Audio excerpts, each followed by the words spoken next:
Capítulo 1. Una comprensión de la situación y evolución existencial. Parte 2. La evolución existencial de Esqueleto Agul es lo primero. Aunque ya había decidido ese curso de acción, no estaba seguro del alcance de mis habilidades de combate. Soy solo un aventurero de clase bronce de bajo rango que estaba cerca de los peldaños más bajos del gremio. Sin embargo, me fue mejor que los aventureros de clase hierro, que eran los más nuevos de los nuevos. Si tuviera que declarar objetivamente mi destreza en el combate, diría que derrotar a uno o dos goblins y esqueletos era factible, y dentro de límites seguros. Podría hacer al menos eso. Aunque probablemente no saldría ileso. Si hubiera 3 o más enemigos, tal vez sería un poco más difícil, pero aún podría ganar, de alguna manera. Si hubiera 4 o más enemigos, definitivamente correría. Si hubiera 5, estaría acabado. Así era como se veía en este momento. Sin embargo, no sería justo llamarme débil, no tenía mucho que decir en el asunto para empezar, habiendo comenzado mi viaje como aventurero hace solo una década. Pero había estado entrenando duro durante casi 20 años. De hecho, en realidad me gustaría un poco de empatía aquí, había entrenado durante tanto tiempo, pero solo podía hacer esto. Si uno me preguntara por qué había dedicado tanto tiempo y esfuerzo a entrenar, solo para no tener mucho que mostrar, la respuesta era muy simple: no tenía suficientes reservas de maná, espíritu o divinidad. Además, no tenía muchas de las habilidades requeridas para controlar adecuadamente mis ya escasas reservas de poder. Se podría decir que este fue un problema más que fatal para cualquier aventurero en crecimiento. Hablando con franqueza, en realidad agradecería algunos elogios por haber llegado hasta ahora. Supongo que no he explicado qué es la magia, el espíritu o la divinidad. Hablemos de la naturaleza del maná, para empezar. El maná es un requisito previo necesario para lanzar hechizos mágicos, la fuente de energía mágica con la que algunas personas rara vez nacen. En pocas palabras, aquellos bendecidos con maná al nacer pueden conjurar llamas y vientos sin el uso de herramientas, hacer que el agua fluya libremente de la nada y persuadir a la tierra misma para que se mueva bajo sus pies. En más de un sentido, la magia es una habilidad muy conveniente. Aunque las proporciones difirieron entre las diversas razas de seres inteligentes seres que poblaron estas tierras, 1 de cada 50 humanos aproximadamente nacía con maná en su ser. Este no era un número pequeño. Sin embargo, aquellos con suficiente maná y aptitud para convertirse en magos exitosos eran contados en 1 por cada 1000, tal era la rareza de esta bendición. Sin embargo, siempre que el usuario poseyera una cierta cantidad de maná, hechizos simples como la venerable bola de fuego de Fotella Boribaas o la flecha de tierra de Giai Viros podrían lanzarse sin demasiados problemas. Sin embargo, para ir más allá de los hechizos de ataque rudimentarios, se requeriría la combinación antes mencionada de maná y aptitud, que solo estaba disponible para 1 de cada 1000 humanos en promedio. Tal vez valía la pena mencionar que, si bien tenía algunas reservas de maná al nacer, eran patéticamente bajas, apenas una fracción de lo que uno necesitaría para convertirse en un mago poderoso. Después de todo, no había podido lanzar hechizos de ataque de bajo nivel a pesar de mis largos periodos de entrenamiento. Mi falta de talento en este campo era dolorosamente evidente. Sin embargo, podía conjurar agua para beber y brasas para encender fogatas. Por eso, estaba agradecido, incluso si dichas bendiciones fueran pequeñas. Sin embargo, fue extremadamente lamentable que no pudiera usar magia en combate. Una explicación para el espíritu a menudo denominado por una plétora de otros nombres, como chakra o prana, el espíritu es la fuerza vital de todos los seres vivos. A diferencia de la magia, el espíritu es la raíz de toda vida y, como tal, está disponible a todas y cada una de las personas vivas. Si uno lo usara bien, podría fortalecer su propio cuerpo, aumentar sus ataques e incluso obtener una resistencia muy superior a la de un humano promedio. Sin embargo, como la mayoría de las personas usan el espíritu de manera subconsciente como un medio para mantenerse con vida, pocos llegan a darse cuenta de su verdadero potencial. Por otro lado, incluso si uno llegara a ser consciente de su propio espíritu, se requería una cantidad significativa de entrenamiento para usarlo adecuadamente, además de requerir una aptitud natural para canalizar la propia fuerza vital. En mi caso, no tenía suficiente control sobre mis reservas espirituales para utilizarlo de manera efectiva, a pesar de que me había dado cuenta de su existencia. Pero aún así, se me ocurrió la capacidad de amplificar mi fuerza de un solo ataque en 1,5 veces una vez al día. Personalmente, consideré esa habilidad como mi carta de triunfo. Aunque el ataque aumentado tenía una cantidad significativa de fuerza, ciertamente sería visto como un juego de niños para un practicante real de las artes espirituales. Por último, pero no menos importante, sería una explicación de la divinidad. Supongo que se podría decir que es incluso más raro que la bendición del maná, ya que la mayoría de la gente no tiene afinidad por él en absoluto. Se dice que la divinidad es otorgada a los humanos por seres divinos, como dioses o hadas, feiaris. Tener alguna reserva de divinidad en uno mismo se considera algo realmente raro, y la mayoría de las personas bendecidas con ella se encuentran trabajando para la Iglesia. Dependiendo de cómo se use, la divinidad es conocida por permitir el uso de hechizos de sanación y purificación que, en un nivel rudimentario, podrían usarse para sanar enfermedades o purificar a los no muertos. Los poseedores de mayores fuentes de divinidad son incluso capaces de purificar vastas extensiones de tierra corrupta. Además, debido a su naturaleza como una habilidad otorgada por seres divinos, los pocos afortunados con divinidad en ellos pueden comunicarse con hadas y dioses. En algunos casos, incluso ascienden a posiciones sociales destacadas. En este caso, si solo estuviéramos hablando de un individuo común y corriente, probablemente no tendrían ni un solo rastro de divinidad en ellos. Pero yo, por una razón u otra, tenía una pizca de divinidad en mí. Dicho esto, una astilla es una astilla, por lo que las tareas más grandes estaban más allá de mí. Si la memoria no me falla, este fragmento de divinidad se originó a partir de un evento en mis días de juventud, donde decidí, por alguna razón, arreglar una especie de santuario local deteriorado. Los espíritus que habitaban ese santuario probablemente consideraron oportuno bendecirme, y eso fue todo. Aunque había podido usar un poco las artes divinas desde entonces, todo lo que había logrado hacer era purificar el agua sucia para que fuera segura para beber, o para limpiar una herida de sus infecciones. Cosas como cerrar heridas al instante o la purificación de la tierra corrompida estaba, y todavía está, lamentablemente más allá de mí. Sin embargo, sigue siendo una habilidad muy útil para la vida diaria.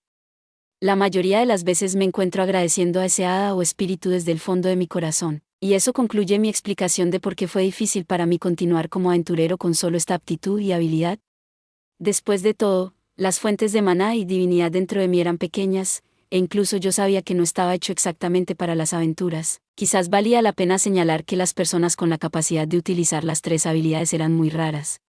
De hecho, no recuerdo haberme encontrado con otro como yo. Desafortunadamente, dado que el factor importante no es la cantidad, sino el grado de aptitud y poder que uno tiene, también se podría decir que tuve muy mala suerte. La mayoría de los individuos que aspiran a ser aventureros suelen tener una fuerte disposición innata a una de las tres habilidades, aproximadamente, digamos, la mitad de ellos eran así.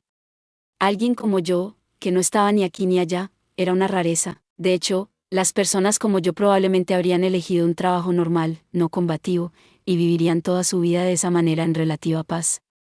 Yo también debería haber hecho eso, al menos, eso es lo que diría en retrospectiva. Sin embargo, una cosa me impidió hacer lo que debía, el hecho de que tenía un gran sueño. Desde muy joven, lo perseguí y he continuado haciéndolo para convertirme en un aventurero de clase Mithril. No había manera de que pudiera rendirme después de todo este tiempo, pero como resultado de mi gran sueño, parecía haber terminado como una especie de esqueleto. Si bien no se podía decir mucho sobre eso en este momento, todavía no sentía que debía rendirme. Independientemente de mi apariencia actual, aparentemente no estaba completamente muerto. Si bien, para empezar, no tenía idea de por qué todavía estaba vivo, sentí que estaba en el lado más afortunado de las cosas, dado que mi cuerpo aún se movía. Se dice que los humanos encontrarán un camino mientras tengan vida. Son capaces de lograr grandes hazañas precisamente porque viven.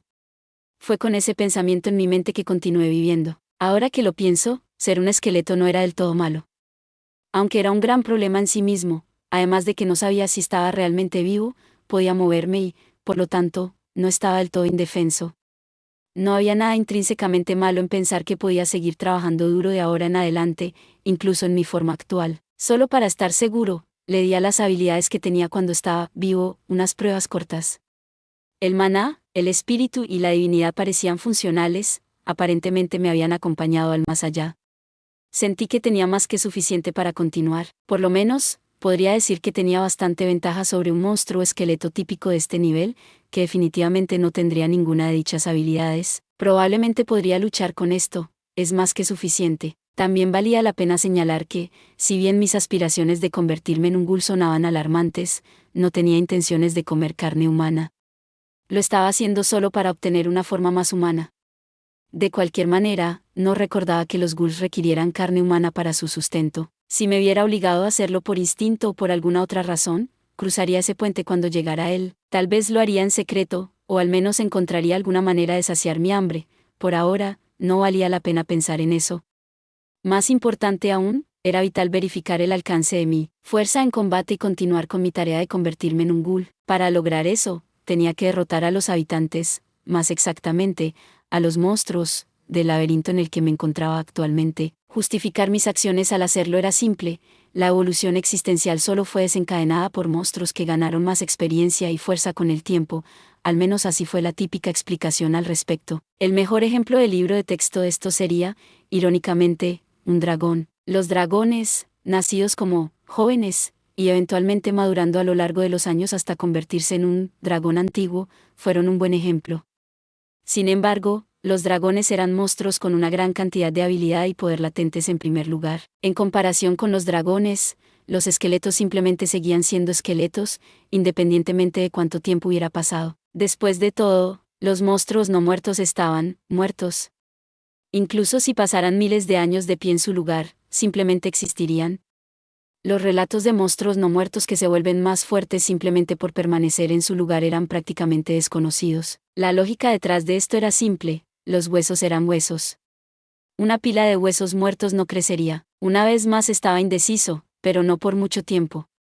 Tenía que ganar experiencia, tenía que luchar. Se decía que los monstruos absorben la fuerza vital de otros monstruos y los vencen en combate. Esto definitivamente era cierto, tanto para los humanos como para los monstruos, con la diferencia central de que los humanos seguían siendo humanos independientemente de cuánta fuerza absorbieran de los monstruos caídos. Si bien había muchos luchadores y aventureros fuertes y experimentados, todavía eran humanos por dentro. Los monstruos, sin embargo, diferían de los humanos en este aspecto. Después de obtener una cierta cantidad de experiencia y fuerza absorbida, el monstruo típico evoluciona a una forma más fuerte a través del fenómeno de la evolución existencial. Basado en eso, parecería que mi camino ya había sido trazado para mí. Por supuesto, el problema de si era o no realmente un monstruo para empezar todavía permaneció. Aún así, podría averiguarlo fácilmente a través de una prueba por combate. Lo vi como un requisito previo que tenía que llevarse a cabo antes de la evolución. Como tal, mi primera tarea fue localizar y derrotar a un monstruo cercano. En cuanto a los monstruos que incluso un simple esqueleto podría derrotar, me vinieron a la mente slimes, goblins y otros esqueletos. Afortunadamente, todos se pueden encontrar dentro de este mismo laberinto. Aunque actualmente estaba en una sección inexplorada del laberinto del reflejo de la luna, recuerdo haber visto varios monstruos en el camino hacia aquí. Había múltiples teorías sobre por qué los monstruos existían en los laberintos en primer lugar. Todas esas teorías, sin embargo, parecían estar de acuerdo en el hecho de que los monstruos reaparecieron después de un periodo de tiempo determinado una vez asesinados. El fenómeno, conocido coloquialmente como reaparición, vería a los monstruos resucitar en cualquier momento, dentro de los 30 minutos, días o, a veces, años. Se observó que los monstruos débiles en los laberintos, en particular, reaparecían en aproximadamente una hora. Si bien no podía determinar con precisión cuánto tiempo había pasado desde que el dragón me había comido, estaba seguro de que el tiempo requerido para que dichos monstruos reaparecieran había pasado hace mucho tiempo. Mi muerte, después de todo, no se sintió como un mero asunto de 5 a 10 minutos, aunque parecía una tontería pensar que mi reloj biológico tendría algún sentido, dado que actualmente era un montón de huesos secos. Todo lo que tenía que hacer era esperar en caso de que mi tiempo estimado no fuera el correcto. Con eso en mente, regresé por donde entré, considerando que esta era la forma más rápida de encontrarme con otro monstruo.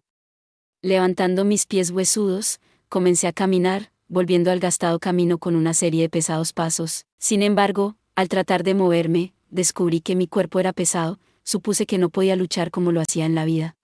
Sin embargo, el hecho de que pudiera moverme de alguna manera llenó mi corazón de alivio. Aunque actualmente era el más débil en la jerarquía general de monstruos, todavía era considerablemente más rápido y más fuerte que un humano promedio. Solo podía esperar que de alguna manera funcionara, pero eso podría haber sido simplemente un optimismo sin fundamento de mi parte. En cuanto a mis armas, me encontré todavía equipado con mi armadura y espada de una mano muy gastadas de mi vida anterior, por lo que no parecía haber problemas por el equipamiento. Sin embargo, todos los demás aspectos de mi potencial de combate tendrían que ser probados en el campo. No tardé mucho en cruzarme con otro monstruo, unos 5 minutos después de haber emprendido mi búsqueda. Mi oponente, para bien o para mal, era como yo, aunque sin ningún tipo de armas o armadura, otro esqueleto. Gracias por ver. Si te gustó este contenido, no olvides darle like, compartir y suscribirte para más videos similares. Nos vemos en el próximo video.